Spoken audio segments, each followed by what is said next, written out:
Arachin Dafhe, on va commencer à partir de la Mishnah qui est en bas de la page. Pahot mi ben chodesh nidar avalon ne'erach. On a déjà rappelé en préambule que la Torah énumérait toute une série d'âges, c'est-à-dire le erech de quelqu'un est en fonction de son âge. Entre 1 mois et 5 ans, eh bien, il vaut 5 shekels. Entre 5 et 20 ans, 20 shekels. Entre 20 et 60 ans, 50 shekels. Au-delà de 60 ans, 15 shekels. Ça, c'est pour les hommes. Pour les filles, c'est autre chose. Maintenant,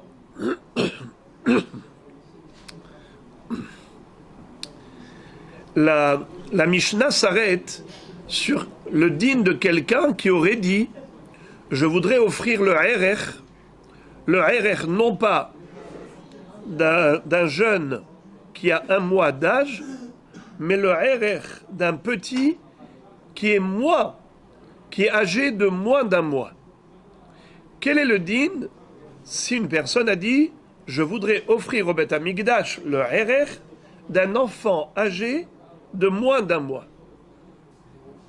Qu'est-ce que vous auriez dit? 0, puisque la Torah a dit qu'il n'y a pas de erech, il n'y a pas d'erech. Et pourtant, vous allez voir qu'il y a une discussion à ce propos. La Mishnah nous dit que Pachot mi ben chodesh nidar avalon erech. En effet, comme vous l'avez bien dit, que si on veut offrir le erech de cet enfant au Beth Amikdash, c'est 0, puisque la Torah n'a pas donné de erech. Mais si on a fait un neder par rapport à cet enfant, on a déjà dit que neder ici fait allusion au damim, à sa valeur monétaire en tant qu'esclave dans les marchés des esclaves. Combien serait sa valeur? En effet, un esclave, même âgé d'1 mois, il a une valeur, puisque c'est une main-d'œuvre en potentiel. Quand il grandira, ce sera un esclave qui pourra travailler.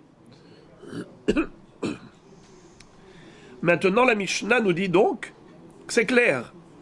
Pachot mi ben chodesh, si quelqu'un a fait un neder par rapport au Beth Amikdash en disant « Je voudrais offrir au Beth Amikdash la valeur de cet enfant qui est âgé de moins d'1 mois. » S'il a dit « damim », c'est un neder, ça marche.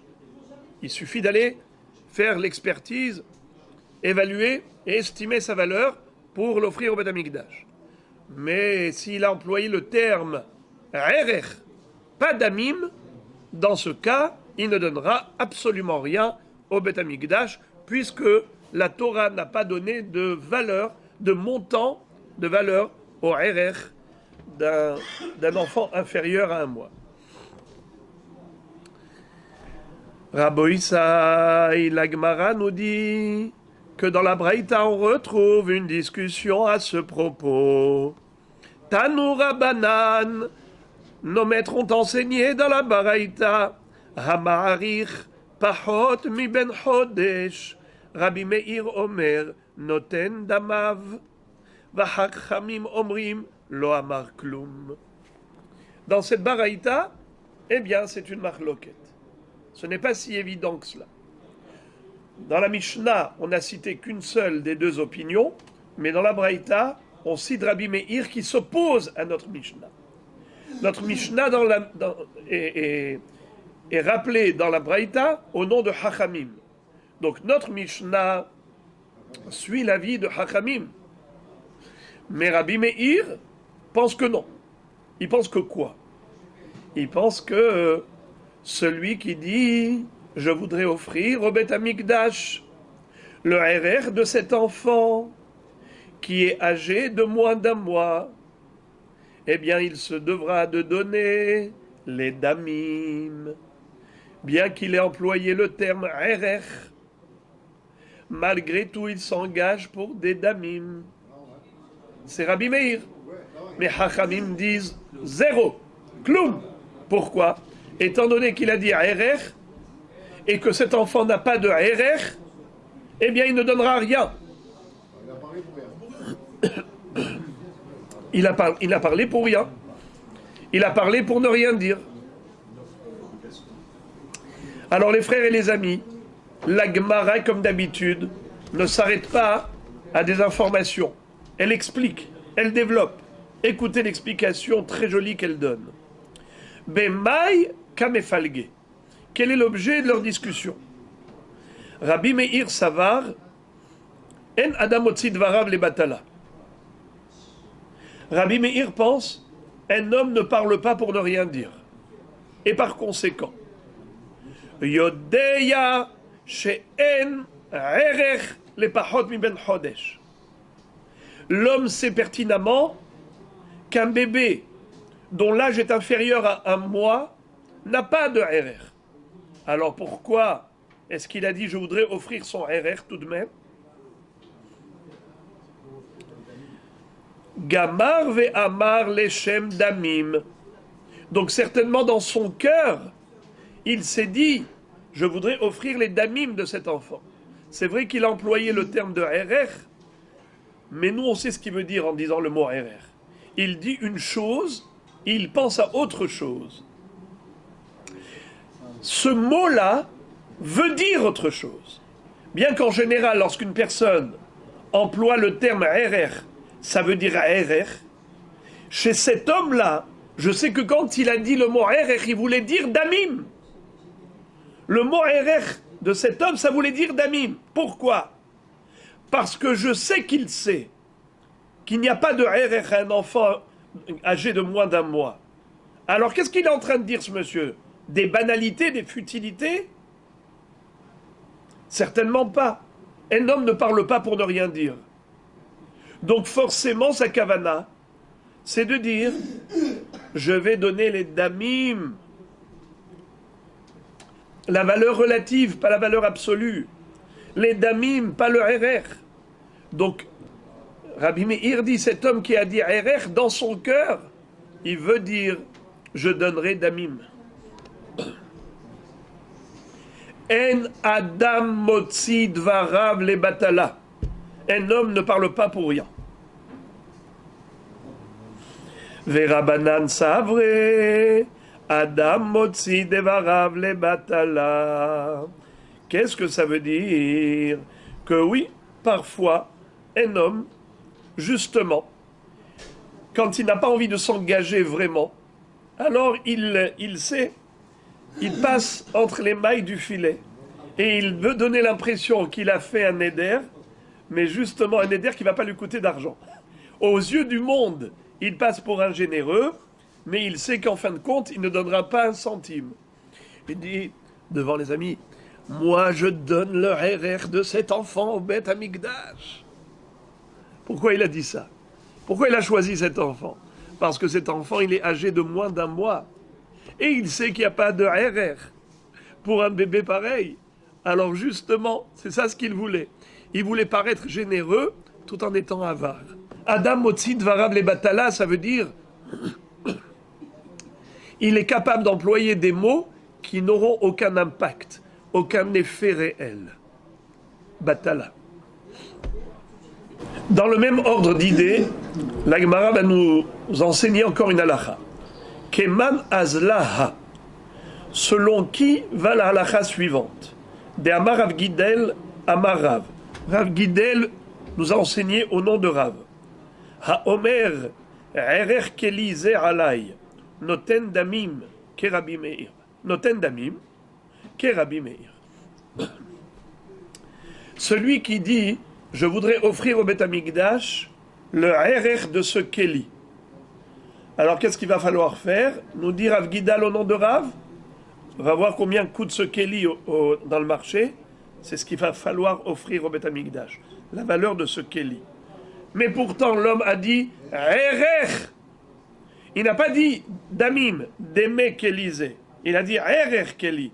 Le mot erech, c'est un terme précis que la Torah emploie pour le erech des hommes. Le erech de Réhouven, Shimon, Lévi, Moshe, Aaron. Un homme a un erech. La Torah, elle a fixé des montants pour les harachim. Comment donc tu t'en sors?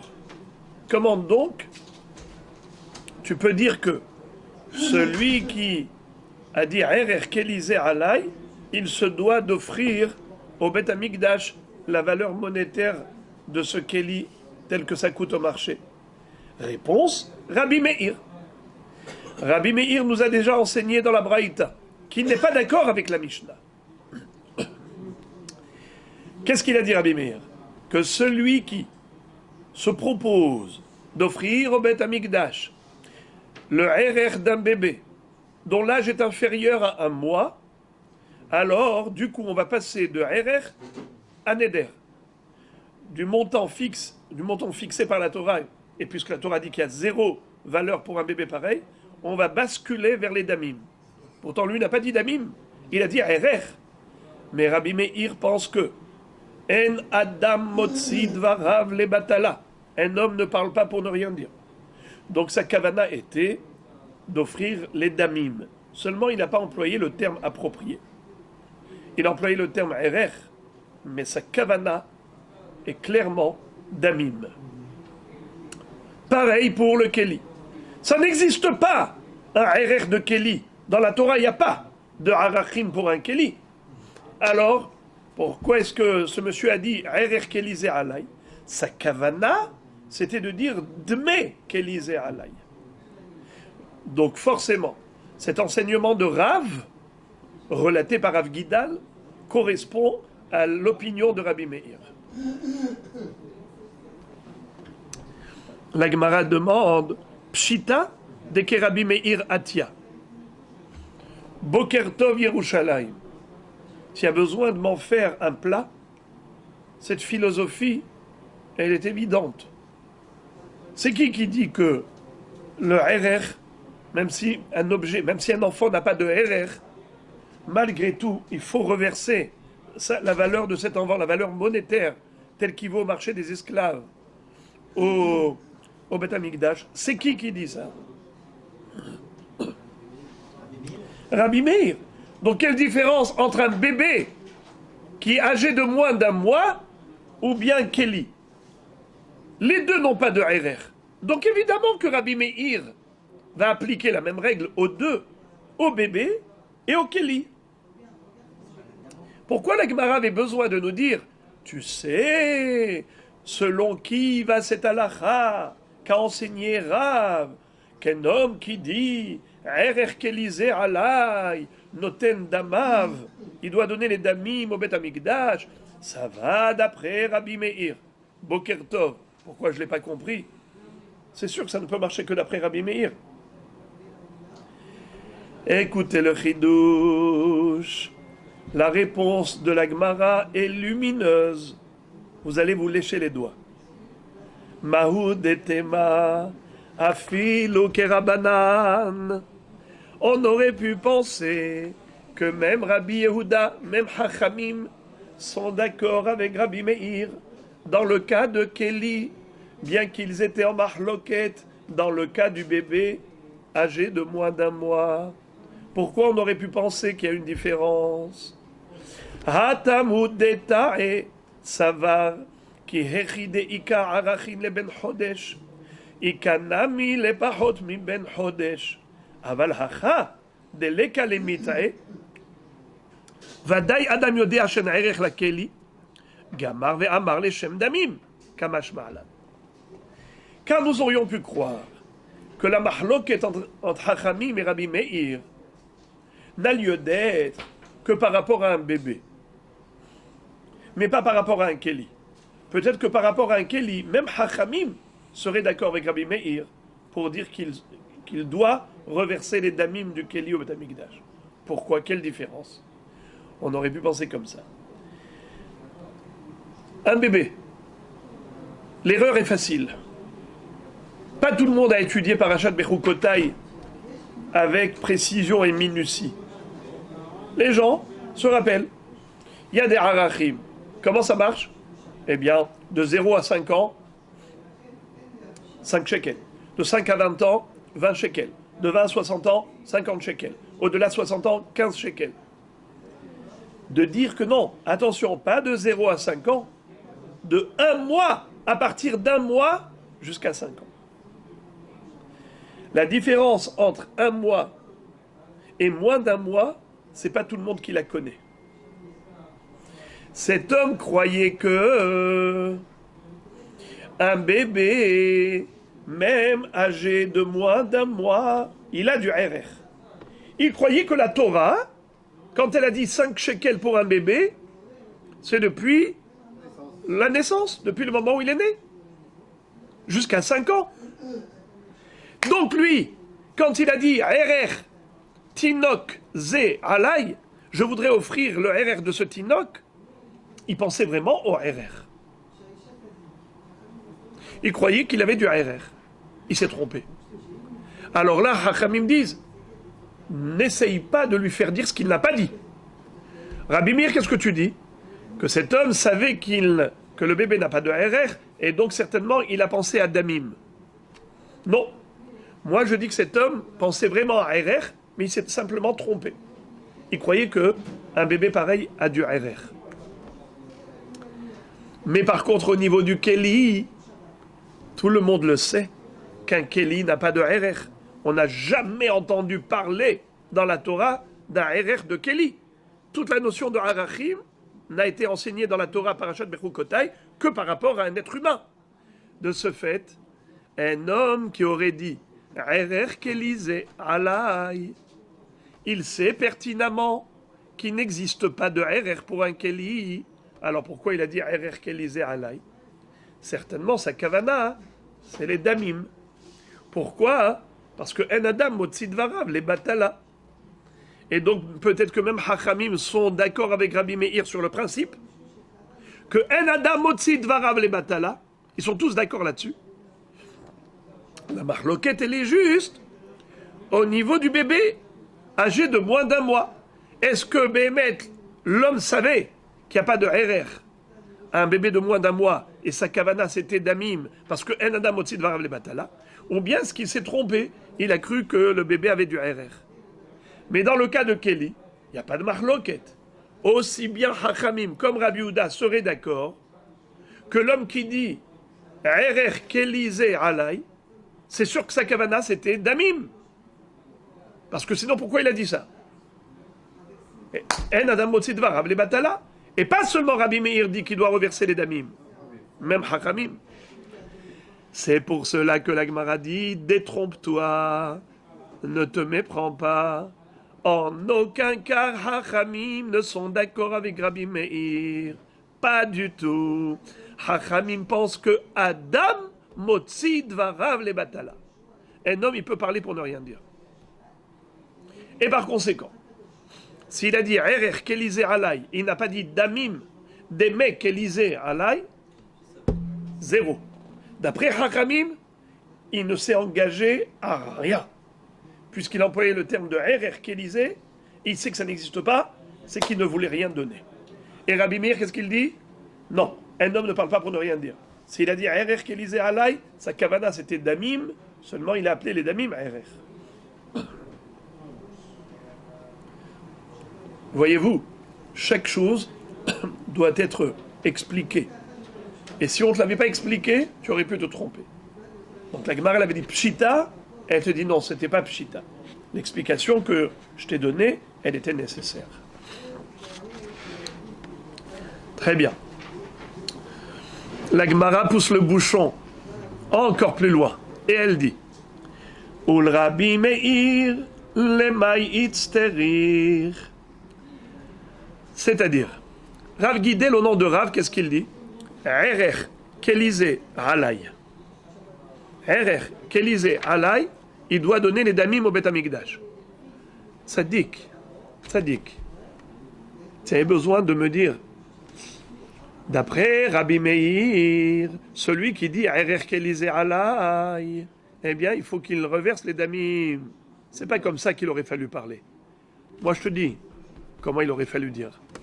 Halacha Rabbi Meir. C'est tout ce qu'il fallait dire. Dans la marloquette entre Hachamim et Rabbi Meir à propos d'un bébé âgé de moins d'1 mois, est-ce que celui qui dit RR, Tinok Ze Alay, il doit reverser les damim ou pas? Hachamim disent non, 0. Rabbi Meir dit oui. Un adam motzi dvarav le batala. Toi, Rav Gidal, au nom de Rav, tu aurais dû dire une seule phrase. Halacha ki Rabbi Meir. Et automatiquement, en disant Halacha ki Rabbi Meir, j'aurais appliqué la même svara de Rabbi Meir que En Adam Otzi Dvarav le Batala, je l'aurais appliqué pas seulement au bébé, mais également au Keli. Pourquoi Rav Gidal, au nom de Rav, avait besoin d'être aussi explicite? Rabbi Meir, il a parlé d'un bébé, Rav Gidal, au nom de Rav, parle du Keli. T'as pas besoin de me faire un dessin, t'as pas besoin de me dire Keli ou un objet. Dis-moi simplement la Chaki Rabbi Meir. Et de moi-même, je saurai que de la même façon que Rabbi Meir a dit que celui qui veut offrir le RR d'un bébé âgé de moins d'un mois, et il sait pertinemment qu'il n'y a pas de RR à ce bébé, sa kavana elle est d'amim, parce que En Adam Otzi Dvarav le Batala, on l'aurait appliqué nous-mêmes au Keli. Il n'y a pas de RR pour un Keli, dans la Torah ça ne figure pas. Donc quelle est la kavana de l'homme qui a dit RR Keli Zeralai? C'est forcément damim. Et donc d'après Rabbi Meir, il doit reverser les damim. Tu n'as pas besoin de m'expliquer tout ça. Dis-moi halakha ki Rabbi Meir, et moi tout seul, je le comprendrai. Vous entendez la question de la Gemara? Jusqu'où elle pousse le bouchon, la Gemara? C'est pas beau ça? Regardez la réponse qu'elle donne. Magnifique. Mahou de Tema, Tama de Rabbi Meir, Hatam, de Gazar, Pahot mi ben Chodesh, Atu ben Chodesh. Aval hacha, de l'ekale migzar, imalo, kamashmalan, Tama de Rabbi Meir, de En Adam Otzi Dvarav le Batala, Loshna hacha, ve Loshna hacha. Aïe, aïe, aïe, aïe, aïe, aïe, aïe. Après cette explication, je voudrais qu'on danse. La Gemara dit la chose suivante. C'est qu'en réalité, si Rav nous avait dit simplement à la Chaki Rabbi Meir, on aurait pu très facilement se tromper. Comment et pourquoi? Parce qu'on aurait pu croire que Rabbi Meir n'a pas innové un concept de En Adam Otzi Dvarav Levatala. Il est fort possible que Rabbi Meir pense comme Hachamim. Adam Motzi Dvarav Levatala. Un homme peut parler pour ne rien dire. Ça existe. Alors, pourquoi est-ce qu'il a dit que, malgré tout, celui qui a dit RR Tinok Zeralai, le RR de ce bébé qui est âgé de moins d'un mois, je me dois de reverser cela au Beth Amikdash? Pourquoi Rabbi Meir a dit il faut qu'il reverse les damim et Hachamim ont dit il ne reverse rien? Il y a Choliot que Rabbi Meir lui craint une chose, laquelle? Gzera pahot mi ben chodesh atu ben chodesh. Peut-être que c'est que midera banan. Hachamim ont fait une gezera pour imposer à l'homme de reverser le prix, les damim de ce bébé. Parce que si tu lui dis qu'il ne doit rien, alors il risque de croire aussi que pour un bébé qui est âgé de plus d'un mois, qu'il ne doit rien. Quelle différence entre un bébé de 29 jours et un bébé de 31 jours? Si là tu lui dis tu ne dois rien, très facilement un autre jour, quand il va dire RRT Nokze Alay, comme l'autre fois je lui ai dit tu dois rien, cette fois-ci il va croire qu'il ne doit rien. Alors, fort possible que Rabbi Meir et dit que il faut payer les damim d'un bébé âgé de moins d'un mois, de peur que l'homme ne paye rien, même pour un bébé âgé d'un mois. Mais dans le cas du Keli, il n'y a aucune erreur possible. Il n'y a aucune confusion possible. Un Keli, ça n'existe pas de RR pour un Keli. Si pour un Keli il n'existe pas de RR, quel est le risque? Zéro. Zéro risque. De ce fait, il n'y a pas de raison que Rabbi Meir dise qu'un homme paye les damim du Keli au Beth Amikdash. Pourquoi voudrais-tu qu'il impose cela? Il n'y a pas d'erreur possible. Au niveau d'un bébé, il y a un bébé âgé de moins d'un mois, il y a un bébé âgé de plus d'un mois. Alors là, si tu lui permets de ne rien payer quand il est âgé de moins d'un mois, il risque de ne rien payer même au-delà d'un mois. Donc là, il y a un risque de confusion. Et c'est pour cela qu'il a dit, Rabbi Meir a dit, il faut qu'il paye damim. Par contre, au niveau du Kéli, quelle erreur il peut y avoir? Que quoi? Que s'il ne paye pas pour un Kéli, il ne payera pas pour un homme? Ma pitom! Le Kéli, c'est un objet. Un être humain, c'est un homme en chair et en sang. Ça n'a rien à voir. Aucune commune mesure. L'erreur, le risque d'erreur est nul. Voilà pourquoi Rabbi Meir n'a pas imposé à l'homme de payer pour rien. C'est ce que j'aurais pu croire. Si Rav avait dit simplement Halakha et Rabbi Meir, j'aurais pu faire cette erreur en faisant toute cette philosophie. C'est pour cela que Rav Gidal est venu au nom de Rav te dire ne te méprends pas. Tu veux savoir pour quelle raison Rabbi Meir a dit qu'il faut payer les damim d'un bébé âgé de moins d'un mois, alors que l'homme a employé le terme RR, il n'y a pas d'RR pour un bébé de cet âge? C'est parce que Rabbi Meir pense que En Adam Motzi Dvarav Levatala. Un homme ne parle pas pour ne rien dire. Et donc, s'il a dit RR Tinokze Alay, et il sait pertinemment que ce bébé n'a pas de RR. Donc, quelle était sa kavana? Sa kavana, c'est de dire damim shel Tinokze Alay. Alors, si c'est cela la raison, on appliquera la même règle au Kéli. Un Kéli n'a pas de RR. Alors, pourquoi l'homme a dit RR Kéli Alay? Sa kavana, c'était damim. Puisque En Adam Otzi Dvarav Levatala, c'est comme s'il avait dit Dme Kéli Alay. Et donc, s'il a dit damim, c'est sûr qu'il doit reverser les damim. Tu comprends maintenant pourquoi Rav ne s'est pas suffi de dire une phrase toute simple à la Chaki Rabbi Meir? Parce que si tu avais dit juste à la Chaki Rabbi Meir, tu aurais pu croire que Rabbi Meir pense ainsi que par rapport à l'enfant, mais pas par rapport à un Kéli. Car au niveau de l'enfant, il peut y avoir confusion entre Pahod Mechodesh et Yoter Mechodesh, alors qu'au niveau du Kéli, il n'y a pas de confusion possible. Voilà pourquoi il te dit non, il n'y a pas de différence entre Kéli et l'enfant.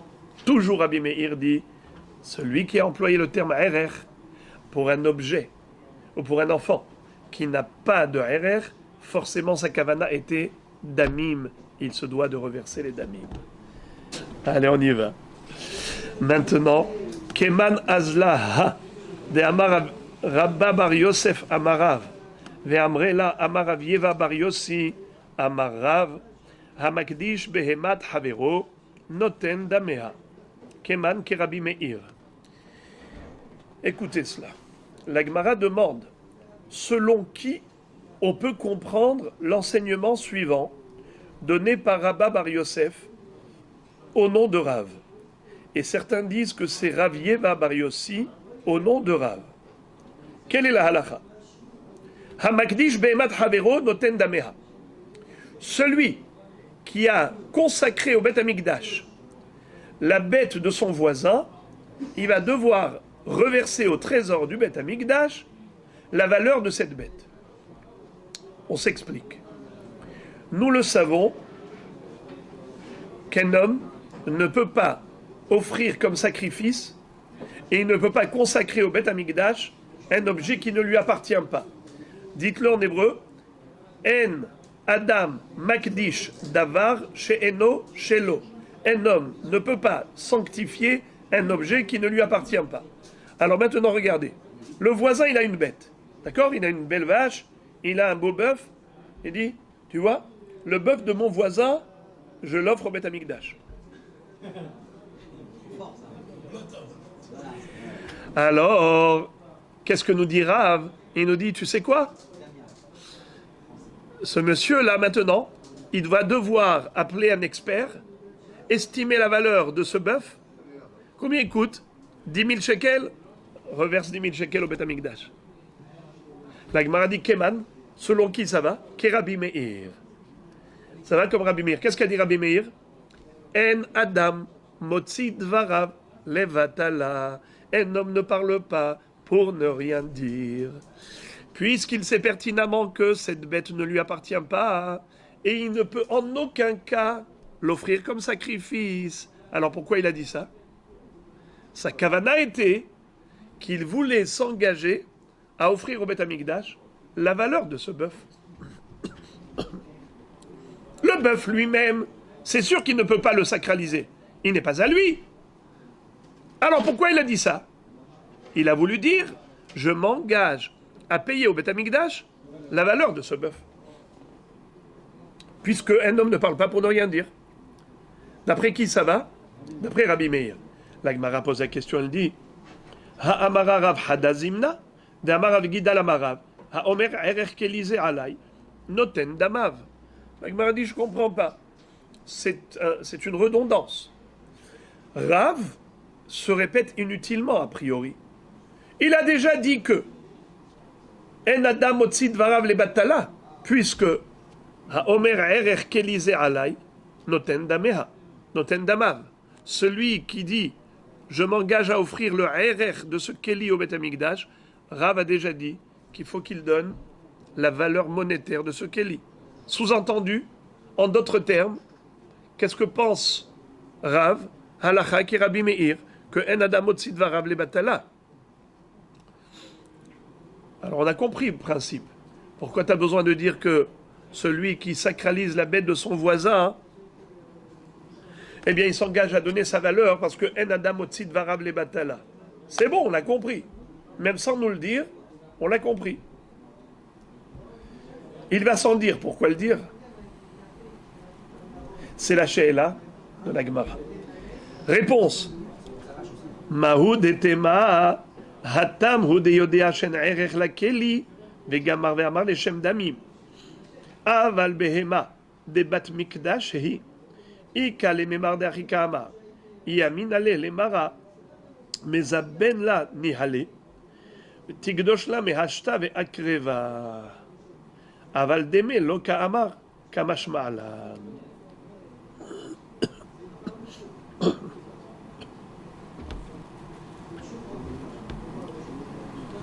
Qu'est-ce que ça veut dire?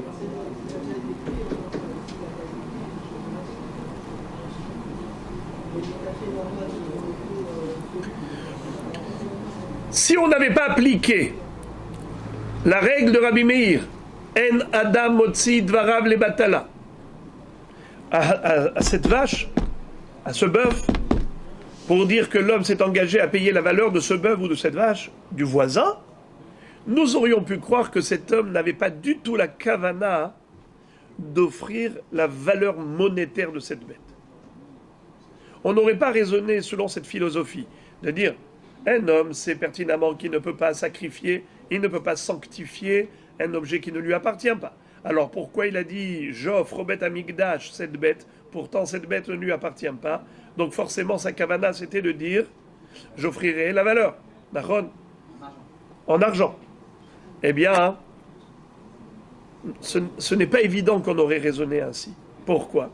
On aurait pu penser que la kavana de cet homme est la suivante. Il dit, mon voisin, si je lui demande de me vendre ce bœuf, je sais qu'il serait d'accord de me vendre ce bœuf. Et lorsque j'achèterai ce bœuf de chez mon voisin, j'offrirai cette bête-là en tant que korban dans le Beth Amikdash. Donc peut-être la kavana de cet homme, quand il a dit, comment il a dit? Excusez-moi. Il a dit, j'offre comme sacrifice cette bête. Comment il a dit? Makdish behemat ravero.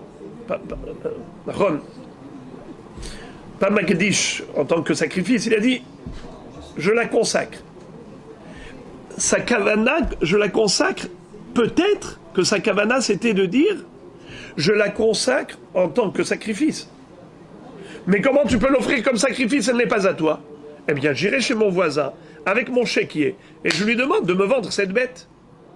Et rétroactivement, il va s'avérer que cette bête, elle était sanctifiée depuis le début. Parce que cet homme pensait que les choses peuvent agir rétroactivement. Je sanctifie la bête aujourd'hui, parce que demain elle sera à moi. Et demain elle sera sacrifiable. Parce que demain elle sera à moi grâce à mon achat. Alors lui, qu'est-ce qu'il dit? J'avance. Un pas d'avance. Lequel? Aujourd'hui, je la sanctifie sur la base de l'acquisition demain. Cet homme croyait peut-être ça. C'est peut-être ça ce qu'il croyait. qu'on peut sanctifier une bête aujourd'hui, même si elle ne nous appartient pas, en ayant le projet de l'acheter demain et de la sacrifier à ce moment-là. De ce fait, ce n'est pas sûr que sa kavane a été d'offrir aujourd'hui la valeur monétaire de cette bête. Comment on a compris? On a compris que cet homme voulait offrir la valeur monétaire. Pourquoi? En adam motzi dvarav levatala. Parce qu'un homme, il ne parle pas pour ne rien dire. Qu'est-ce qu'il a voulu dire? J'offre cette bête au Beth Amikdash. Mais cette bête, elle n'est pas à toi. Tu le sais très bien que tu ne peux pas. Alors la kavana, c'est d'offrir la valeur monétaire. La Gemara dit non, ce n'est pas sûr. Si on ne nous l'avait pas dit, on n'aurait pas su. Il fallait que Rav vienne nous le dire. Parce que si il ne nous l'avait pas dit, on aurait pu croire que cet homme, quand il a dit « j'offre le bœuf de mon voisin au Beth Amikdash », sa kavana c'était d'offrir comme korban. Ah, mais tu ne peux pas offrir un korban qui ne t'appartient pas? Eh bien demain je l'achèterai. Et demain ce sera à moi. Et aujourd'hui je le sacralise sur la base de l'acquisition de demain. Donc on aurait pu croire que c'est ça la kavana de l'homme. C'est pour ça que Rav vient et te dit non. L'homme, sa kavana, c'est de dire j'offre aujourd'hui la valeur monétaire de ce bœuf. Parce que je sais que ce bœuf n'est pas sacrifiable, parce que je ne peux pas le sanctifier, il n'est pas à moi. Et je sais aussi que je ne peux pas non plus le sacraliser sur la base de demain. Tout ça, je le sais. Alors pourquoi j'ai dit j'offre au Beth Amikdash le bœuf de mon voisin? Ma kavana était la valeur de ce bœuf qui appartient à mon voisin. Moi, je m'engage à donner cette même valeur monétaire en argent au Beth Amikdash. Comme Rabbi Meir. Encore. Amar Ravashi, Ve'ude Amar Alay. Aval Amar Harezu, Lo. Ravashi dit que tout ce qu'on vient de dire, c'est juste, uniquement dans la mesure où cet homme a dit Hare Alay. Hare, comme ça il dit Hekdesh Behemazu Alay. Ça veut dire que je m'engage, moi, à offrir cette Behema au Beth Amikdash. Alors dans ce cas-là, je dis, qu'est-ce qu'il voulait dire? Il voulait dire, je m'engage, moi, à offrir la valeur de cette bête. Mais s'il n'a pas dit Hare Alay, moi je m'engage, il a dit Harezu Hekdesh. S'il dit directement, il pointe de doigt la bête et il dit elle est Hekdesh. Dans ce cas-là, même selon Rabbi Meir, il n'y a pas le din de En Adam Motzi Dvarav Lebatala, et certainement il voulait dire je m'engage à donner les damim. Même Rabbi Meir serait d'accord que cette fois-ci, Behemet, cet homme, il a dit Dvarim Lebatala. Behemet, il voulait rien dire. Pourquoi? Parce qu'il a dit Harezu Hekdesh. Impossible. Quand il dit Behema zu alay Hekdesh, que cette bête-là, elle est sur moi Hekdesh, alors là je dis que ça veut dire, qu'est-ce qu'il veut dire ce monsieur? Il ne parle pas pour ne rien dire. Il voulait dire je m'engage à donner la valeur monétaire de cette bête. Mais dans la mesure où il n'a pas dit ça, Hare alay, il a dit Harezu Ola, Harezu Shlamim, Harezu Korban, Harezu Hekdesh. Dans ce cas-là, c'est zéro. Ces paroles sont caduques, nulles et non avenues. Bon, les amis, maintenant on va entamer un nouveau sujet, encore du pur régal. Kadima.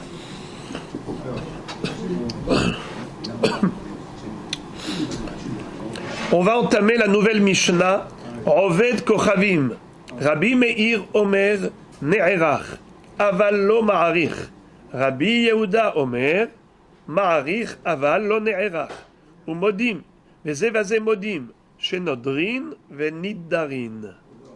Qu'est-ce que ça veut dire? Jusqu'à présent, on a parlé des Arachim par rapport au Bnei Israël. Maintenant, on va parler des Arachim par rapport aux Goïm. Pour un Ben Israël, on a déjà vu clairement qu'il peut être Ma'arich, il peut être Ne'erach. Ça veut dire qu'il peut faire le Neder d'offrir au Beth Amikdash le Erech de quiconque. Je voudrais offrir le Erech d'un enfant, ou de cet homme, ou de cet homme. On voit en fonction de l'âge, ce qu'il doit reverser au trésor du Beth Amikdash. Ça s'appelle Ma'arich. Maintenant, Ne'erach, on parle de la personne qui sert de référence, le référentiel. Quand je dis, je prends cet homme comme référentiel pour mon Neder, pour mon RR, alors il faut aller voir cet homme, quel âge il a, et en fonction de son âge, cet homme devra reverser ce prix. Donc ça s'appelle Ma'arich et Ne'erach. Qu'en est-il des goïms? Est-ce qu'ils peuvent être Ma'arichim? Est-ce qu'ils peuvent être Ne'erachim, c'est-à-dire servir de référence pour le montant à reverser au Beth Amikdash? Une très grande mahloket entre Rabbi Yehuda et Rabbi Meir à ce propos dans la Mishnah. Mamash, ils sont diamétralement opposés. Roved Kochavim, Rabbi Meir Omer, Ne'erach aval lo Ma'arich. Rabbi Yehuda Omer, Ma'arich aval lo Ne'erach. Pour Rabbi Meir, le goy, il a un RR. Lui-même, il a un RR. Et donc, si je dis, je voudrais offrir au Beth Amikdash le RR de ce goy, il faut aller voir quel âge il a, et en fonction de cela, tu reverses au Beth Amikdash. Aval lo Ma'arich. Mais si c'est le goy lui-même qui dit, je voudrais offrir le RR de cet homme, par exemple le RR de ce juif, au Beth Amikdash, ça ne sert à rien.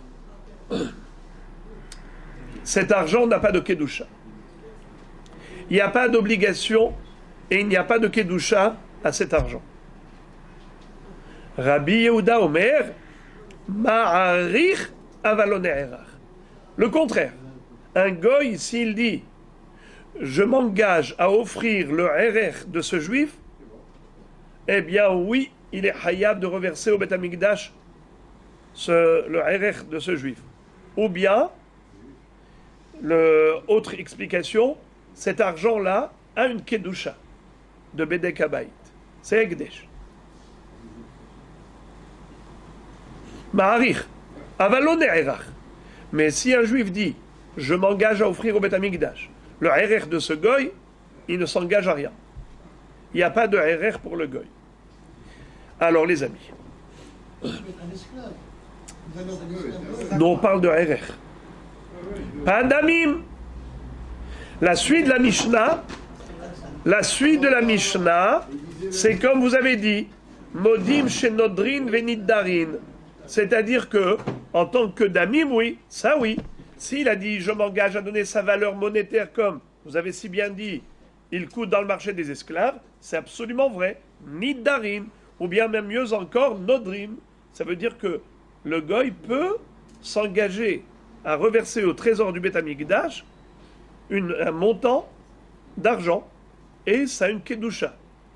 Alors, j'ouvre une parenthèse, la discussion, le débat qui a animé les mefarshim, les commentateurs, c'est de savoir comment peut-on parler d'une obligation pour un goy à reverser au Beth Amikdash un montant d'argent.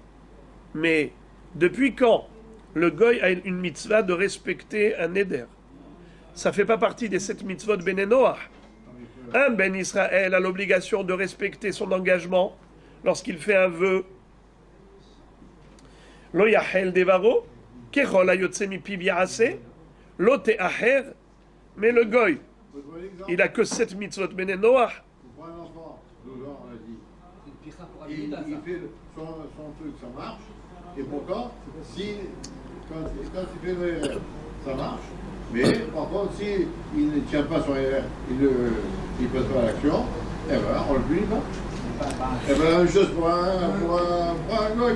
Il peut le dire, et s'il ne fait pas, il ne fait pas. Rabbi Yosef Shalita, vous avez comparé l'incomparable. Ce que vous dites, c'est beau, mais c'est faux. Pourquoi?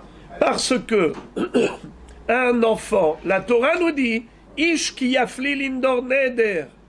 Ish ki yafli. C'est quoi Ish ki yafli? Amouflé à samour le Ish. À partir du moment où il est proche de la bar mitzvah, et maintenant je l'interroge, je vois qu'il sait les Shemi Nadar, les Shemi Gdish, alors en effet son neder a une valeur. La Torah elle-même me le dit. Mais lorsque la Torah nous parle des Harachim et nous parle de Béné Israël, lorsqu'elle nous donne des mitzvot, elle nous dit Lo Yachel Devaro. Est-ce que parmi les 7 mitzvot Béné Noach, on a une mitzvah de de respecter son éder, il n'y a pas. Alors d'où ça peut provenir ce din-là de Arachim? La Torah nous dit que si un goy apporte un korban, il faut le sacrifier. C'est très bien. Mais est-ce que le goy qui dit « je vais offrir un korban au Beth Amikdash », il a un devoir? Je m'engage à offrir un korban au Beth Amikdash. Est-ce qu'il a une obligation?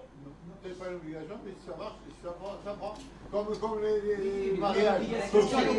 Très bien. Très bien. Hazak. Là maintenant, on arrive à quelque chose. Une première explication. Voilà une première explication. C'est de dire que, en fait, c'est pas qu'il doit respecter son engagement, c'est que simplement, l'argent qu'il apporte, ça a une kedusha. C'est ça ce qu'on est en train de dire. On est en train de dire que le goy ma'arir, ou le goy il est noder, n'est-ce pas, tout cela, ça veut dire quoi? Ça veut dire que quand il nous apporte au Beth Amikdash cet argent, qui est le produit de son RR, qui est le produit de son neder, faut pas dire cet argent il est profane. Je peux pas le mettre dans le trésor du Beth Amikdash. Tu peux le mettre dans le trésor du Beth Amikdash, car il revêt une dimension de sainteté. Ça, c'est une première explication.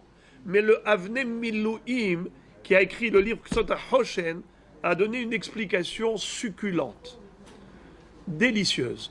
Il dit comme ça. Nous avons une règle. Amirato la gavoa, kimsirato la hediot. Un homme, quand il dit « Je donne à Kadosh Baruch Hu, j'offre au Beth Amikdash tel ou tel objet, tel ou tel montant », immédiatement c'est Kadosh. Pourquoi? Kol echad ite, begaza de rahamana ite. Là où se trouve l'objet n'importe où dans le monde, eh bien il se trouve dans le domaine de Dieu. Car Kadosh Baruch Hu, meloch la haaretz kevodo. Kadosh Baruch Hu n'est pas limité à un seul endroit. Tout lui appartient. Nachon, Baruch ha-makom Baruch Hu. De ce fait, quand même un goy qui dit « j'offre cela au Beth Amikdash », j'offre cela à Hachem, dès qu'il est Magdish, eh bien ça y est, c'est comme s'il a donné entre les mains du Gizbar. C'est comme s'il a donné entre les mains du Gizbar du Beth Amikdash. Car Amira la Gavoa, Kemessira la Hediot. Une parole vis-à-vis d'Hachem, c'est comme un acte de don vis-à-vis d'un humain. Quand tu donnes d'une main à l'autre, un humain qui donne à l'autre, eh bien à partir du moment où l'autre a reçu, donner c'est donner, reprendre c'est voler. Pour un Kadosh Baruch Hu, tu n'as pas besoin de faire l'acte de donner. Il suffit de dire une parole. Amirato la Gavoa. Dès que tu as dit tu donnes à Kadosh Baruch Hu, c'est Kemessira la Hediot. C'est comme si un homme avait donné à l'autre. Alors maintenant tu comprends que même le goy, étant donné que il est habilité, il est en droit d'offrir un korban au Beth Amikdash. On le sait d'ailleurs même que Shlomo HaMelech a prié pour que Akadosh Baruch Hu exauce et agrée les korbanot et les prières des goyim, pour pas qu'ils pensent que Akadosh Baruch Hu n'est pas tout puissant. Ça va même très loin. C'est que pour un juif, même Yaakov Avinu a prié, et même Yitzhak Avinu a dit Veiten lecha Elokim mital hashamayim umishmane haaretz verov dagan vetirosh. Iten lecha Elokim. Elokim c'est midat adin. Vis-à-vis des juifs, Akadosh Baruch Hu tient rigueur. S'ils sont méritants, ils reçoivent. Sinon, non. Pourquoi? Parce que Akadosh Baruch Hu attend des Bnei Israël un comportement de noblesse. Ils ne peuvent pas se permettre tout et n'importe quoi. Ce sont des princes, des princesses. Noblesse oblige. Donc, il y a un traitement rigoureux. Alors que pour les goïms, qui n'ont pas les 613 mitzvot, ils n'ont que les 7 mitzvot noachid. Et très facilement, ils peuvent blasphémer, profaner le nom d'Hachem en disant « Ah, tu vois, j'ai offert un sacrifice à Dieu, j'ai prié pour, et je n'ai pas reçu de réponse. » Qu'est-ce qu'il va dire? Eh bien, peut-être que Dieu n'a pas le pouvoir d'aider. Alors qu'un Ben Israël jamais ne remettra en cause le pouvoir divin. Comme dit Rashi dans Masechet Rosh Hashanah. Qu'un Ben Israël Tolé haïsourim baravono. Quand il lui arrive quelque chose, il dit Kaparat avonot, Dieu me fait payer ma dette. Mais un goy, koretagar, le goy, il remet en cause à Kadosh Baruch Hu la gestion divine. Il dit Hachem, il n'est pas juste, Chas v'shalom. Il peut blasphémer. Pour ça que Shlomo HaMelech a dit à Kadosh Baruch Hu accepte le korban du goy et sa prière sans condition. Parce que je ne veux pas qu'il y ait du chilul Hashem. Ça veut dire que Dieu risque d'accepter la prière, il guérirait un malade goy parce qu'on a fait la Oui, exactement. Oui, exactement. Et pourquoi c'est comme ça? C'est parce que les Bnei Israël, Kol Israël, Yesh lahem helek le'olam haba. Qu'est-ce que fait Akadosh Baruch Hu pour faire mériter la récompense infinie dans le monde de l'éternité au Ham Israël? Eh bien, dans ce monde-là, il leur fait purger leur peine. Alors, ils payent ici pour arriver là-haut avec une récompense à 100%. D'accord? Alors que Umeshalem les sonav el panav les avido. Pour les Rechaïm, il leur donne la récompense dans ce monde pour tous leurs bienfaits. Les amis, maintenant, nous arrivons à la Mishnah qui nous dit que, selon Rabbi Meir, un goy ne peut pas être ma'arich, il ne peut pas faire un neder de RR, mais il peut servir de référentiel pour le RR. Un juif qui dirait je donne au Beth Amikdash le RR de ce goy, ça marche. Car le goy il est ne'erach, mais il n'est pas ma'arich, selon Rabbi Meir. D'après Rabbi Yehuda, c'est le contraire. Rabbi Yehuda omer ma'arich aval lo ne'erach. D'après Rabbi Yehuda, le goy lui-même peut s'engager à donner le RR d'un juif au Beth Amikdash, mais il ne peut pas servir de référence pour le RR. Si un juif dit je donne au Beth Amikdash le RR du goy, eh bien il ne doit rien. Comment? Le même. Exactement pareil. Comme pour un juif. Aval modim. Regardez, les évasés modim, tout le monde est d'accord. Chez Nodrin venidarin, que si on a employé le terme neder et pas RR, alors c'est vrai que on parle de damim. Damim, là il n'y a pas de différence entre juif et goy. D'après tout le monde. C'est le prix du goy, de l'esclave goy. De toute façon. Comme pour un juif. Non, il n'y a pas d'autre référence. Tu prends n'importe qui, tu prends le truc esclave. Comme pour un juif. Quel est le din? Si je dis, je m'engage à donner les damim de ce juif, qu'est-ce que je fais? Je vois combien il mesure. Quelle est sa force? Quelle est son intelligence? Quelle est le produit, la valeur de sa main-d'œuvre? Je vais au marché des esclaves, je vois quelqu'un de la même stature, du même calibre, ben c'est ce prix que je me suis engagé à reverser au Beth Amikdash. Quelle différence qu'il soit goy ou juif? Si les goy, si l'esclave est cananéen, tu fixes son prix et ça ne bouge plus. L'esclave juif, tu fixes son prix et ça bouge. Tu es obligé de représenter à chaque fois. J'ai rien compris à ce que vous dites, Rabbi Yosef. Son prix, il varie en fonction du Zman. Il n'a pas toujours le même. Karalecha tzaddik sheli. Qu'est-ce que ça veut dire ça? Tu vois, esclave juif, la première année, la deuxième année, la troisième année, il coûte pas la même chose. Le jour où j'ai fait le neder et que j'ai dit je m'engage à offrir au Beth Amikdash la valeur monétaire de cet homme, eh bien cet homme-là, ce jour-là, combien il coûterait au marché des esclaves? C'est ça ce dont je me suis engagé. Dosidos. Allez, c'est parti les amis. Tanu Rabanan Bnei Israël ma'arichin ve'en ha'ovdei kochavim ma'arichin. La baraïta s'appuie sur un pasouk qui est en fait le pasouk d'introduction au sujet des harachim. Si vous ouvrez la paracha de Bechukotai, vous allez voir que tout le sujet des harachim commence par le pasouk suivant. Daber el bnei Israël ve'amarta alehem. Ish ki yafli neder be'erkecha nefashot lachem. Donc vous avez ici deux mots qu'il faut retenir. Premièrement, Béné Israël, et deuxièmement, Ish. Au début, on nous dit Daber el Béné Israël, sous-entendu que cette paracha ne concerne que les Juifs. Mais ce qui est très étonnant, c'est qu'après c'est écrit Ish qui affli. Ish, c'est un homme. Un homme, c'est sans distinction de religion. Qu'il appartienne au peuple juif ou Goy, c'est pareil. Nachon.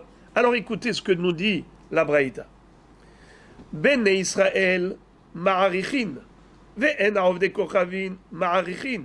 Yachol lo yu ne'erachin, Talmud lomar ish.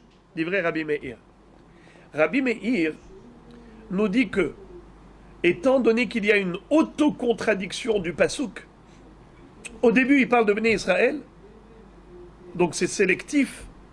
Après il nous parle de Ish, c'est sans distinction, tout le monde pareil, juif ou goy.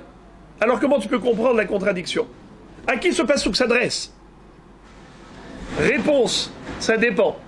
Tu parles de Ma'arir ou tu parles de Ne'erach? Lorsqu'il s'agit de l'action de Ma'arir, alors ça c'est Béné Israël. Béné Israël Ma'arichin, Velo Goïm. Mais lorsqu'il s'agit de Ne'erach, de servir de référentiel, ça même le Goy, n'importe quel Ish, peut être Ne'erach. Amar Rabbi Meir, et d'ailleurs Rabbi Meir s'explique en développant ainsi. Chi me'achar shemikra ehad merabbe, ou mikra ehad mema'et, puisque dans ce même passouk, on a eu une exclusion et une inclusion, Béné Israël, c'est exclusif. Ish, c'est merabbe, ça inclut. Alors comment je fais? Mipnema ani omer ne'erach velo ma'arir. Pourquoi j'ai décidé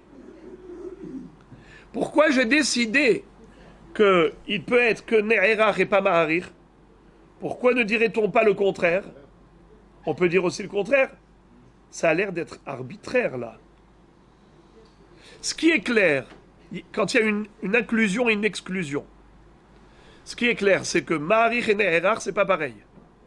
Mais pourquoi tu as décidé de dire que le Goy peut être Ne'erach, mais il ne peut pas être Ma'arir? Tu peux dire le contraire. Que le Goy, il peut être Ma'arir, mais pas Ne'erach, comme a dit d'ailleurs Rabbi Yehuda. C'est quoi ce choix arbitraire? Rabbi Meir lui-même le dit. Tu peux me poser cette question. Regardez comment c'est beau. Il lui dit, Mi pnema ni omer. Pourquoi j'ai dit, moi Rabbi Meir, Ne'erach velo Ma'arir?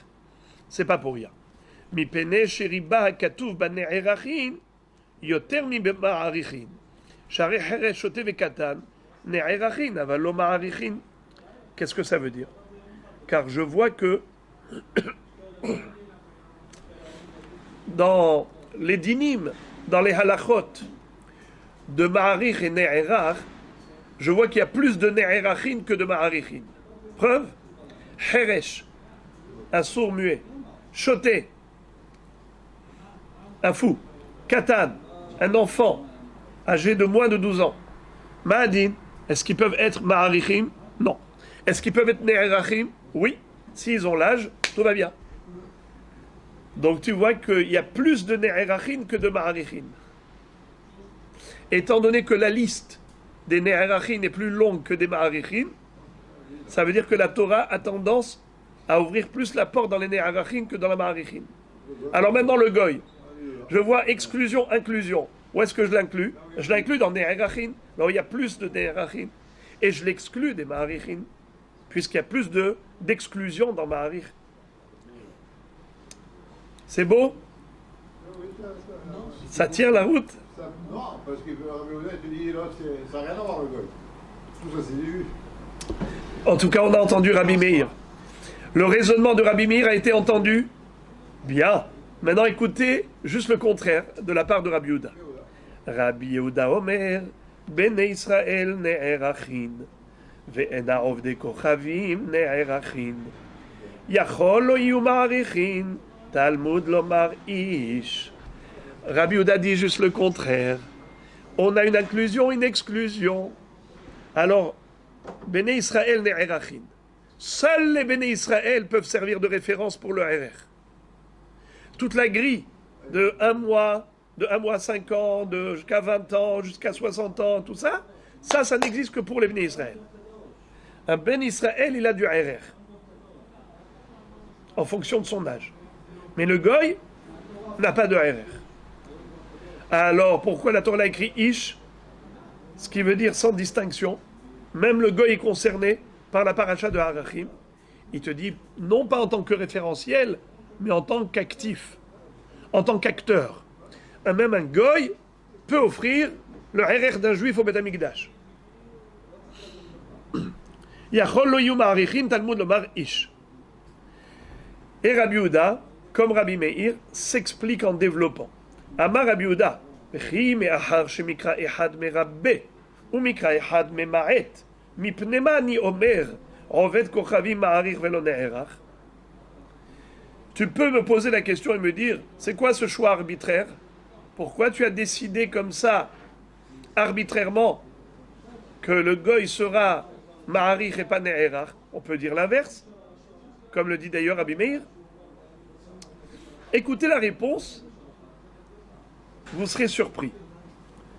Mi pene sheri ba hakatuv be ma'arichin, yoter mi ba ne'erachin, shar et tumtum ve androgynos, ma'arichin, aval lo ne'erachin. Qu'est-ce que ça veut dire?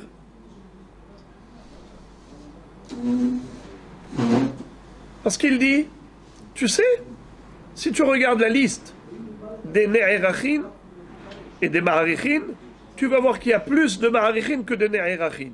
Pourquoi? Parce que tu vois que tumtum et androgynos. Qu'est-ce qu'on a dit dans la Mishnah? Ils ne sont pas ne'erachin. Comme ils sont ni zachar, ni nekeva, donc de ce fait, ils n'ont pas de RR. Pourtant, ils peuvent être ma'arichin. Ça veut dire que si ils ont fait eux un éder, le tumtum et androgynos, en disant, moi je m'engage à donner le RR de cet homme ou de cette femme, ça marche. Mais s'ils veulent être ne'erach, ça marche pas. Donc il y a plus de ma'arichin que de ne'erachin. C'est la raison pour laquelle, dit Rabbi Yehuda, je préfère mettre le goy et l'inclure dans les ma'arichin, comme tumtum androgynos, il y a aussi le goy, plutôt que le mettre dans la liste des ne'erachim.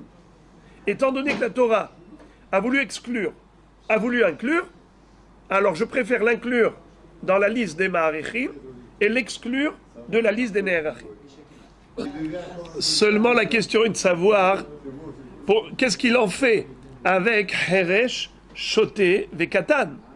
La Rabbi Yehuda fait abstraction de Heresh, Shoté, Vekatan. Et il a dit la liste des ma'arichim, elle est plus longue que la liste des ne'erachim. Et c'est pas vrai. Il y a Heresh, Shoté, Vekatan dans la liste des ne'erachim. Tu as 2 en plus dans ma'arichim. Tumtum et androgynos. D'accord? Mais tu en as 3 en plus dans ne'erachim. Heresh, Shoté, Vekatan. Parce que Heresh, Shoté, Vekatan peuvent être ne'erachim et pas ma'arichim. Tumtum et androgynos, ils peuvent être ma'arichim et pas ne'erachim. Ici, tu en as 2, ici, tu en as 3. Alors, qu'est-ce qu'il va faire Rabbi Yehuda avec ces Heresh, Shoté, Vekatan? Alors, la question est de savoir maïe. On verra après dans la Gemara. Bon. Écoutez quelque chose de beau, et ce sera le mot de la fin. Amarava. Ilchate de Rabbi Meir mistabra. Ta'ame lo mistabra. Ta'ama de Rabbi Yehuda mistabra. Ilchate lo mistabra. Rava va nous dire quelque chose de surprenant et d'assez rarissime. Je ne sais pas combien de fois dans le chasse ça existe, ce genre d'expression. Rava va dire, dans cette marloquette de Rabbi Meir, il y a 2 choses. Il y a la halakha et il y a la svara. La halakha, c'est qu'est-ce qu'on fait. La svara, c'est le raisonnement. Et il dit, Rabbi Meir, sa halakha, elle est acceptable, plus que le raisonnement qu'il a donné. Alors que pour Rabbi Yehuda, c'est le contraire. Son raisonnement est encore plus admissible que sa halakha. Qu'est-ce que c'est que cette histoire? Écoutez ça. Et il s'explique. Hilchate de Rabbi Meir mistabra. Ce qu'a dit Rabbi Meir que quoi? Qu'est-ce qu'a dit Rabbi Meir? Que le goy, il est ne'erach aval lo ma'arich. Il peut servir de référentiel, mais il ne peut pas faire lui-même un neder. Hilchate de Rabbi Meir mistabra. Dirtiv. Lo lachem velanu. Livnot bait le'elokenu. Qu'est-ce que ça veut dire? Lorsque les Bnei Israël sont remontés en Eretz Israël pour la reconstruction du deuxième temple, avec Ezra Sofer, Nehemia ben Hachalia et Zerubbabel, il y avait tous ces tzadikim qui étaient à la tête du peuple, qui ont dirigé Am Israël pour l'installation en Eretz Israël après 70 ans de Galout Bavel, d'exil en Babylonie. Quand ils ont reconstruit le Beth Amikdash, il y avait beaucoup de bâtons dans les roues, beaucoup d'épines dans les pieds. Ça veut dire que les goïms qui étaient dans les pays voisins ont essayé de tout faire pour empêcher la reconstruction.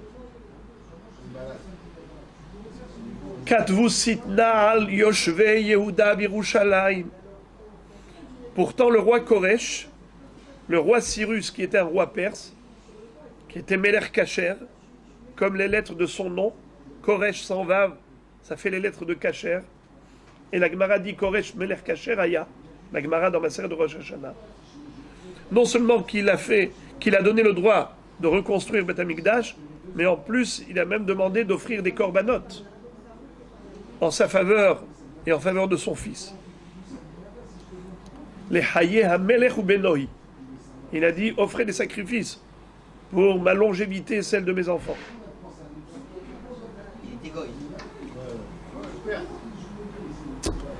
Alors,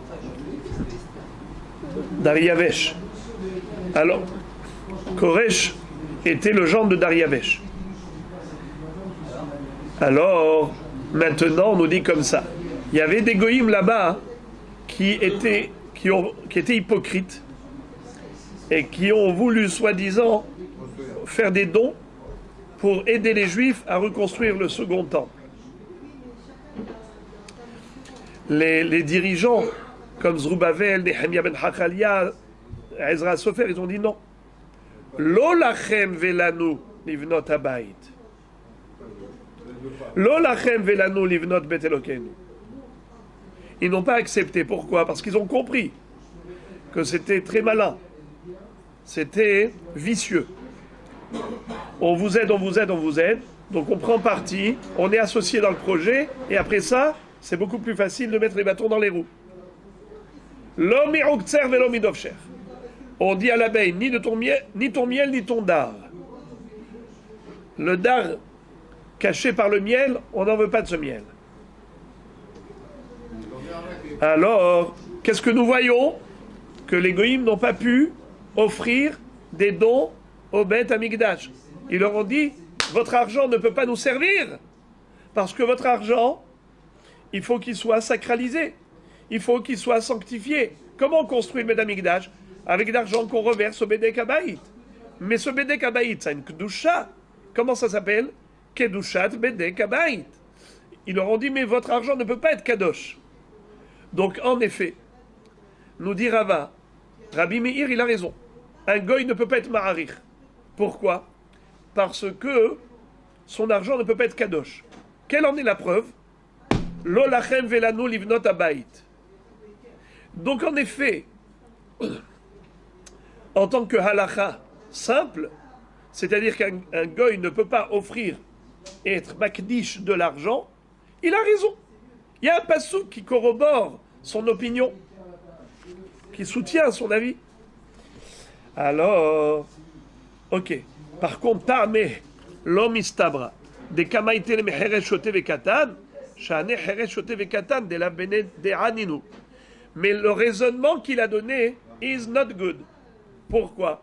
Parce qu'il dit, je vois que dans la liste des ne'erachin, il y a plus de ne'erachin que ma'arichin. Pourquoi? Tu vois que le heresh shote vekatan peuvent servir de référentiel dans les harachim en fonction de leur âge. Mais ils ne peuvent pas être ma'arichim. Heresh, Shotev et Katan ne peuvent pas faire un neder. Rava dit quel rapport avec le goy? Heresh, Shotev et Katan, ce sont des êtres inconscients. C'est pour ça qu'ils n'ont pas le pouvoir de sacraliser un objet.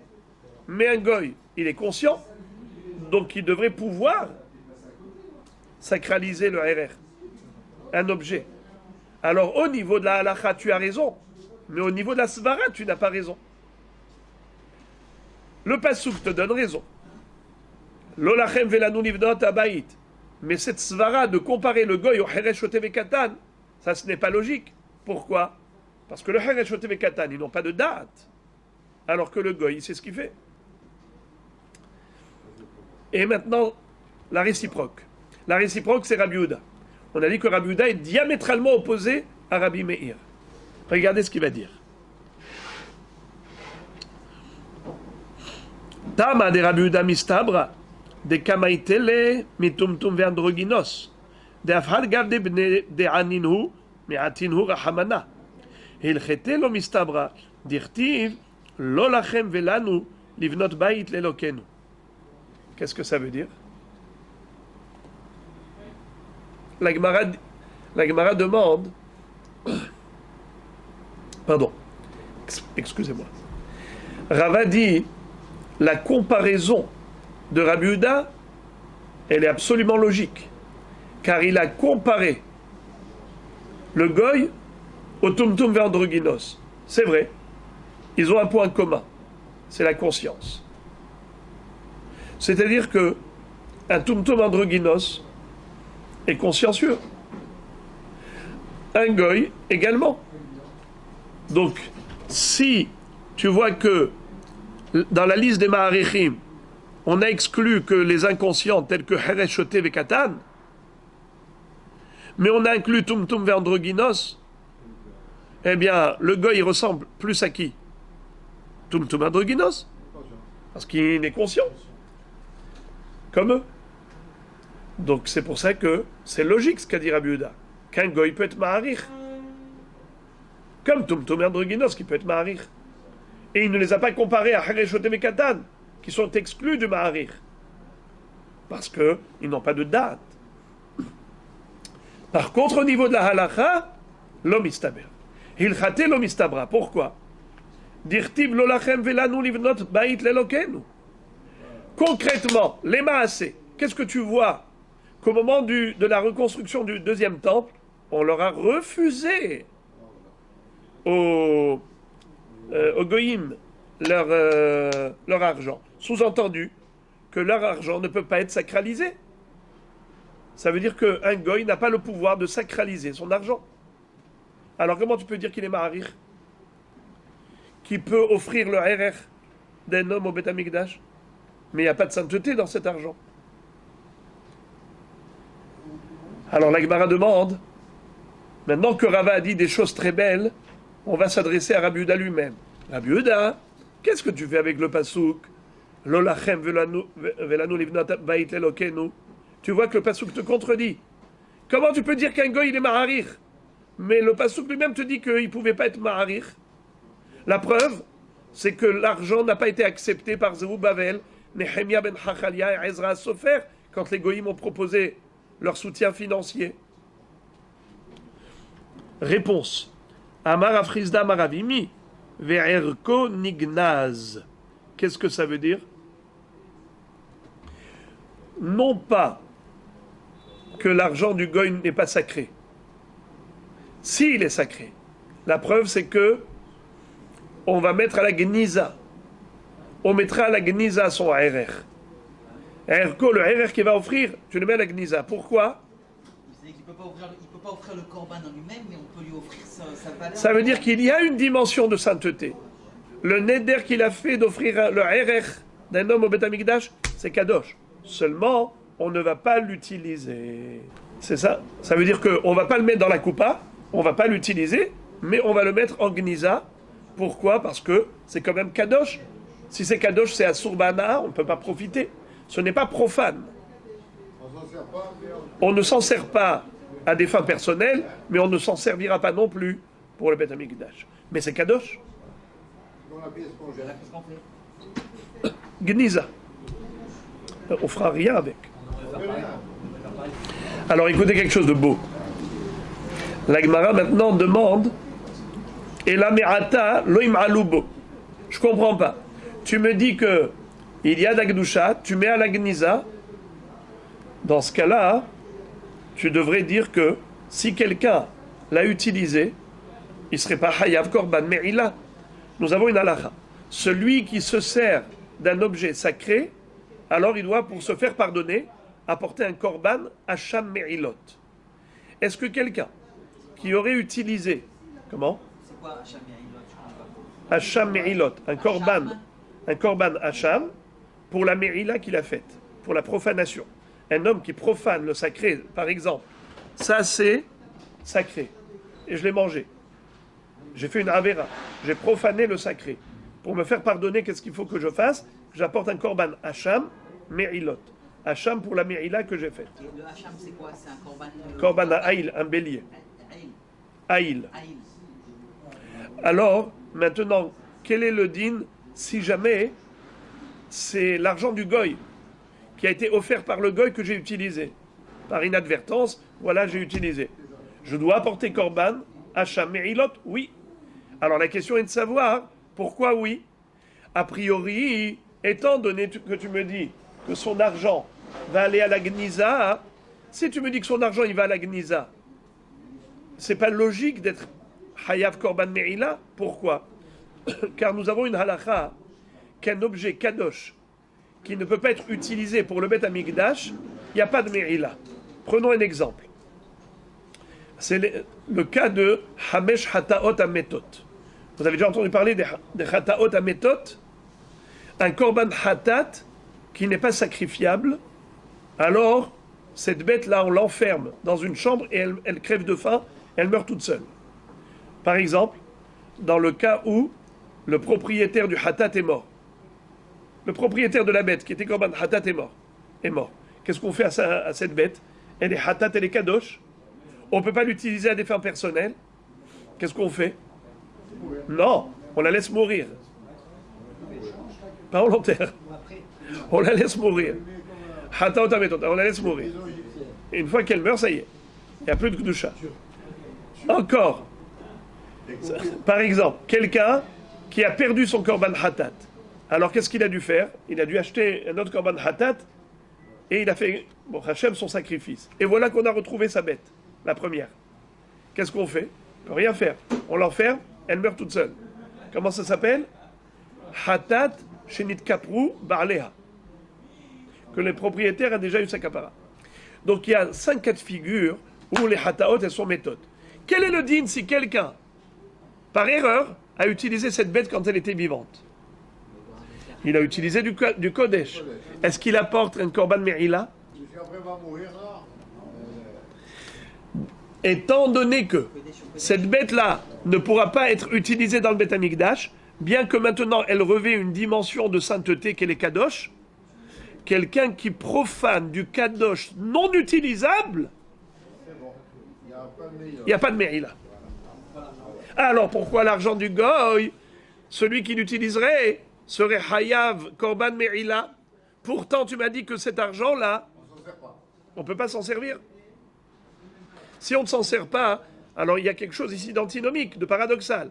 Tu me dis, il y a une kedusha, la preuve c'est qu'il a besoin de gniza, erkon nignaz. D'autre part, on ne s'en sert pas. Mais si c'est comme ça, alors c'est comme les hataot ametot. On a dit que quelqu'un qui utilise hatat ameta n'a pas de chiyuv, de korban me'ila. Alors pourquoi, pour cet argent, il est hayav korban me'ila? Je répète. La question, on va la lire. Et la me'ata loim alubo ditnan hamesh hataot ametot umaot aolchot liyam amelach lo nehenim velo mo'alim. Qu'est-ce que ça veut dire? Nous avons une halakha que l'argent qui est kadosh, mais on ne peut pas l'utiliser, on doit le jeter dans le yam amelach. C'est un endroit où personne ne pourra y accéder, n'est-ce pas? Cet argent va disparaître. Quel est le din si quelqu'un par erreur l'a utilisé? Écoutez ça. Lo nehenin velo mo'alin. Qu'est-ce que ça veut dire lo nehenin? On n'a pas le droit d'en profiter. Mais si on en a profité, il n'y a pas de korban me'ila.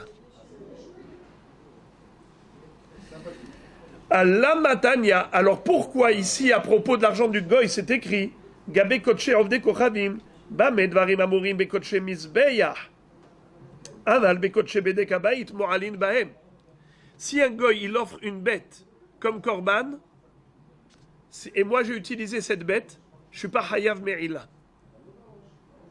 Mais s'il a offert de l'argent au Beth Amikdash, et moi par erreur j'ai utilisé cet argent, je suis hayav me'ila. Je comprends pas. Tu m'as dit que cet argent il va à la Gniza. Mais s'il va à la Gniza, c'est qu'il n'est pas utilisable. S'il n'est pas utilisable, donc on devrait appliquer la règle de l'onehenin velo mo'alin. Ok, tu n'as pas le droit d'en profiter. Mais si par erreur tu en as profité, tu ne devrais pas apporter un korban me'ila. Pourquoi? La halakha nous oblige d'amener un korban me'ila pour la profanation du kodesh bedek habayit du goy.